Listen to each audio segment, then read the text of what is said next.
నమస్కారం. ఈ రోజు మనం ఒక ఆసక్తికరమైన విశ్లేషణలోకి వెళ్తున్నాం. సాధారణంగా లెక్కలు అనగానే అమ్మో అదొక కష్టమైన సబ్జెక్ట్ అని భయపడేవాళ్లే ఎక్కువ కదా. కానీ ఒకసారి ఆలోచించండి, ఈ గణితాన్ని విసుగు పుట్టించే పనిలా కాకుండా పిల్లలకి ఒక అద్భుతమైన సృజనాత్మక ఆటస్థలంగా ఎలా మార్చవచ్చో మనం ఈ విశ్లేషణలో వివరంగా తెలుసుకుందాం. అసలు మ్యాథ్స్ని ఎంజాయ్ చేయడం సాధ్యమేనా? ఖచ్చితంగా సాధ్యమే. అదేలాగో చూద్దాం. ముందుగా మీకు ఆశ్చర్యకరమైన విషయం చెప్తాను. ఎవరైనా ఏదైనా ఒక స్టేట్మెంట్ ఇచ్చి అందులో ఒక శాతం, అదేనండి ఒక పర్సెంటేజ్ని జోడించారనుకోండి, జనాలు దాన్ని ఎలాంటి ప్రశ్న లేకుండా గుడ్డిగా నమ్మేయడానికి 92% ఎక్కువ అవకాశం ఉందట. భలే విచిత్రంగా ఉంది కదా. కానీ ఇక్కడ అసలు ట్విస్ట్ ఏంటంటే, ఆ 92% అనే లెక్క పూర్తిగా కల్పితం. నేనే దాన్ని సరదాగా సృష్టించాను. దీనికి ఎలాంటి ఆధారాలు లేవు.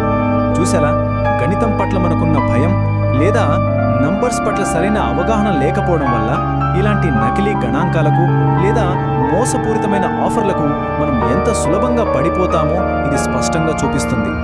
సరే, ఇప్పుడు అసలు విషయానికి వద్దాం. గణితం క్లాస్లో అసలు ప్రాబ్లం ఎక్కడుంది? వాస్తవానికి లెక్కలు నేర్చుకోవడం అనేది కొత్త విషయాలను కనుక్కునే ఒక అద్భుతమైన ప్రయాణంలా ఉండాలి. కానీ రియాలిటీ ఏంటి? అదొక విసుగు, నిరాశ మరియు భయంగా మారిపోతుంది. గణితంలో సహజంగా ఉండే అందానికి, దాన్ని బట్టి పట్టించే మన విధానానికి అసలు పొందనే లేకుండా పోయింది. స్టూడెంట్స్ మ్యాథ్స్కి దూరం కావడానికి ఇదే ప్రధాన కారణం. మరి ఈ తప్పును ఎలా సరిదిద్దాలి? దీనికోసం మనం ఒకసారి ప్రఖ్యాత తత్వవేత్త రెనే డెకార్ట్ చెప్పిన మాటలను గుర్తు చేసుకోవాలి. నేను ఆలోచిస్తున్నాను కాబట్టి నేను ఉన్నాను అని ఆయన అన్నారు. అంటే కేవలం ఆలోచించడం అనే ఒక్క ప్రక్రియ ద్వారానే ఆయన మనిషి ఉనికిని ఎంత అద్భుతంగా నిర్వచించారో గమనించండి. దీన్ని బట్టి మనకు అర్థమయ్యేదేంటంటే, ప్రతి గణిత తరగతి గదిలో ప్రతిరోజు జరగాల్సిన చురుకైన ఆలోచన విధానం ఖచ్చితంగా ఇదే అయి ఉండాలి. ఒక విషయాన్ని చూసి సందేహించడం, దాన్ని అర్థం చేసుకోవడానికి ప్రయత్నించడం, ప్రయోగాలు చేయడం, కొత్తగా ఊహించడం, ఇవన్నీ గణితంలో భాగం కావాలి. అప్పుడు అది మ్యాథ్స్ క్లాస్ అవుతుంది. ఈ ఆలోచనల నుండే అసాధారణ గణిత బోధనకు సంబంధించిన మన మొదటి 2 సూత్రాలు పుట్టుకొస్తాయి. అవేంటో చూద్దాం. మొదటి సూత్రం ఏంటంటే, ఎప్పుడూ ఒక ప్రశ్నతో ప్రారంభించడం. ఉదాహరణకు, పిల్లలకు ముందే అన్ని సమాధానాలు లేదా ఫార్ములాలు చెప్పేయకూడదు. వాళ్ళ ముందు రంగురంగుల సంఖ్యలతో ఉన్న ఒక గ్రిడ్ నుంచి ఇక్కడ ఏం జరుగుతోంది అని అడగాలి. ఆ అసలైన రహస్యాన్ని వారంతట వారే అన్వేషించేలా చేయాలి. అప్పుడే కదా వారి బుర్రలకు పదును పెరిగేది. ఇక రెండవ సూత్రం విషయానికి వస్తే, మ్యాథ్స్ ప్రాబ్లం అంటే ఒక 30 సెకండ్లోనే సాల్వ్ చేసేయాలి అనే ఒక తప్పుడు అపోహ మనలో చాలా మందికి. దాన్ని పూర్తిగా పక్కన పెట్టి కష్టమైన సమస్యలతో పోరాడటానికి ఖచ్చితంగా కొంత సమయం పడుతుంది. ఆ పట్టుదలతో కూడిన శ్రమ, ఆ కష్టం మాత్రమే నిజమైన ఆలోచనకు దారితీస్తుందని గుర్తుంచుకోవాలి. ఇప్పుడు మరో కీలకమైన ప్రశ్న వద్దాం. అదేంటంటే, టీచర్ లేదా పేరెంట్స్ పాత్రను కొంచెం కొత్త కోణంలో చూద్దాం.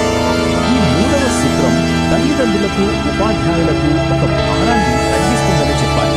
అదేంటంటే, మీ దగ్గర అన్ని ప్రశ్నలకు సమాధానాలు ఉండాల్సిన అవసరం అస్సలు లేదు. పిల్లలు ఏదైనా అడిగినప్పుడు నాకు తెలియదు, మనం కలిసి అన్వేషిద్దాం అని ధైర్యంగా చెప్పగలగాలి. సమాధానం తెలియకపోవడం ఫెయిల్యూర్ ఏమాత్రం కాదు. అది కలిసి నేర్చుకునే ఒక అద్భుతమైన ప్రయాణానికి తొలిమెట్టు. ఇక ఈ పాయింట్ చాలా ఇంట్రెస్టింగ్గా ఉంటుంది. గణితం తన నియమాలను తానే ఉల్లంఘిస్తే ఎలా ఉంటుంది? ఇక్కడే మన 4వ సూత్రం వస్తుంది. ఒకసారి ఊహించుకోండి, క్లాసులో సడన్గా ఒక పిల్లాడు లేచి 2 + 2 = 12 అవుతుంది అని అన్నాడు అనుకోండి. వినడానికి చాలా వింతగా, పిచ్చిగా అనిపిస్తుంది కదా. కానీ వెంటనే కూర్చో, తప్పు పారే, ఎలాగో చూద్దాం అని వాళ్ళ ఆలోచనను గౌరవించి ఎంకరేజ్ చేయాలి. ఆ విద్యార్థికి మనం ఇచ్చే అత్యున్నత గౌరవం. సరే, ఆ పిల్లాడి లాజిక్ని కొంచెం లోతుగా ఫాలో అవుతుంది. 2 + 2 = 12 అంటే 2 + 1 = 11 అవ్వాలి కదా. అలాగే నంబర్ లైన్ మీద ఒక్కో అంకె వెనక్కి లెక్క పెట్టుకుంటూ వస్తే చివరికి 0 అనేది 8కి సమానం అవుతుంది. ఎక్కడికి దూరం చూస్తుంటే మ్యాథ్స్ రూల్స్ అన్నీ వేగైనట్లు అనిపిస్తుంది కదా. కానీ ఇక్కడ ఒక అద్భుతం దాగుంది. మనం ఆ నంబర్ లైన్ ఒక స్ట్రైట్ లైన్గా కాకుండా గడియారం లాగా ఒక రౌండ్ సర్కిల్గా ఊహించుకున్నాం అనుకోండి. కరెక్ట్గా 8 దగ్గరికి వచ్చేసరికి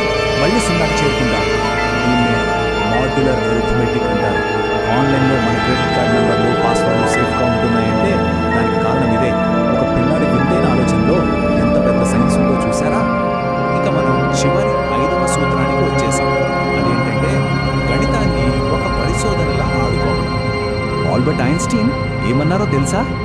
ఆడుకోవడమే అత్యున్నత స్థాయి పరిశోధన అని. మన 5వ సూత్రం కూడా అదే. పిల్లలని లెక్కలతో ఆడుకొనివ్వండి. మ్యాథ్స్ అంటే ఎవరో రాసిన నియమాలను